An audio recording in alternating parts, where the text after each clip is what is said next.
ಯಶಸ್ವಿಯ ಶ್ರೀ ಮಲೆ ಮಹದೇಶ್ವರ ಸ್ವಾಮಿ ದೇವಸ್ಥಾನದ ಪವಿತ್ರ ಪೂಜಾ ಕೇಂದ್ರಗಳ ನಮ್ಮ ಶ್ರೀ ಕ್ಷೇತ್ರ ಒಂದಾಗಿರುವಂಥದ್ದು.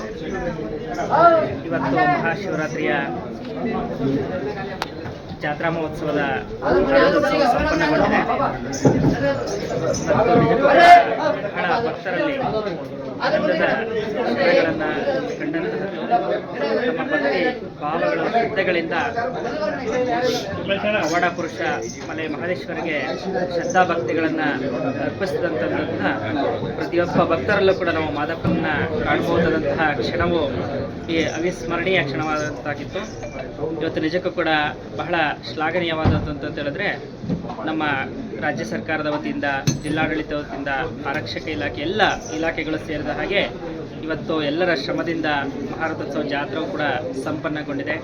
ಇವತ್ತು ಬೇಡ ಕಂಪಣ ಅರ್ಚಕರ ಒಂದು ವಿಧಿವಿಧಾನ ಪೂಜಾ ಕೈಂಕರ್ಯಗಳಾಗಿರಬಹುದು, ಪೌರ ಕಾರ್ಮಿಕದ ಸ್ವಚ್ಛತೆಯ ಕಾರ್ಯ ಆಗಿರ್ಬೋದು, ಪ್ರಾಧಿಕಾರದ ಪ್ರತಿಯೊಬ್ಬ ನೌಕರರ ಶ್ರಮವಾಗಿರ್ಬೋದು, ನಮ್ಮ ಕ್ಷೇತ್ರದ ಪ್ರಾಧಿಕಾರದ ಕಾರ್ಯದರ್ಶಿಗಳು ಆದಂತಹ ರಘುರವರ ಒಂದು ಪರಿಶ್ರಮ ಆಗಿರ್ಬೋದು, ಆರಕ್ಷಕ ಇಲಾಖೆಯ ಉಪಾಧೀಕ್ಷಕರು, ಅಧೀಕ್ಷಕರು, ಎಲ್ಲ ಇಲಾಖಾ ವರ್ಗದ ಅಧಿಕಾರಿಗಳು ಕೂಡ ಬಹಳ ಶ್ರಮವಹಿಸಿ ಕಾರ್ಯವನ್ನು ಮಾಡಿದಂತಹದ್ದು ಜಾತ್ರೆ ಯಶಸ್ವಿ ಆಗಲಿಕ್ಕೆ ಕಾರಣವಾಗಿರುವಂಥದ್ದು. ಮಲೆ ಮಹದೇಶ್ವರ ಸ್ವಾಮಿ ಒಂದು ಕೃಪೆಯಿಂದ ನಾಡಿನಾದ್ಯಂತ ಮಳೆ ಬೆಳೆ ಎಲ್ಲವೂ ಕೂಡ ಚೆನ್ನಾಗಾಗಲಿ, ಎಲ್ಲರ ಬದುಕು ಹಸನಾಗಲಿ, ಎಲ್ಲರೂ ನೆಮ್ಮದಿಯಂತ ಬದುಕುವಂತಾಗಲಿ ಅಂತೇಳಿ ಆ ಭಗವಂತನಲ್ಲಿ ಪ್ರಾರ್ಥನೆ ಮಾಡ್ತಾರೆ.